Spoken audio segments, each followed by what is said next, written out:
యేసుని చేర్చుకొని చూడండి, సంతోషముతో అంట. ఎట్లంట? సంతోషముతో. ఇప్పుడు జక్కయ్య ఇంట్లో ఏముంది? సంతోషం ఉంది. జక్కయ్య హృదయంలో ఏముంది? సంతోషం ఉంది. ఆ వచ్చిన ధనవంతుడు, మొదట్లో వచ్చిన ధనవంతుడి దగ్గర ఏముంది? దుఃఖం ఉంది. ఇప్పుడు ఇతని దగ్గర సంతోషం ఉంది. ఇద్దరు ధనవంతులే, కానీ ఎంచుకున్న మార్గం మాత్రం గొప్పది.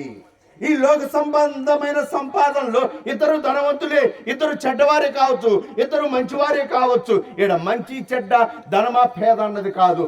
దేవుణ్ణి అంగీకరించావా, అంగీకరించలేదా? నీ ధనం ఉంచుకో, పర్వాలేదు, కానీ దేవుడు ఉండాలి కదా, దేవుణ్ణి అంగీకరించాలి కదా. ఆ దేవుడు లేకుండా ఎట్లా? ఆ దేవుడు లేకుండా నువ్వు నిత్యరాజ్యానికి ఎలా పోతావు? ఈ 10 సంవత్సరాలు, 20 సంవత్సరాలు, 50 సంవత్సరాలు, 60 సంవత్సరాలు నువ్వు బ్రతికినాక ఈ బ్రతుకు తర్వాత నీకు ఒక లైఫ్ ఉంది, నీకు జీవితం ఉంది, నీకు మనుగడ ఉంది. అది ఎక్కడ? ఆ దేవుని దగ్గర. లేకపోతే అగ్ని ఆరదు, పురుగు చావదు నరకంలో. ఇది చరిత్ర చెప్పే నిజము. ఇప్పుడు ఇతను సంతోషముతో ఆయన్ని చేర్చుకున్నాడు. ఆయన్ని చేర్చుకున్నాక ఏం జరిగింది?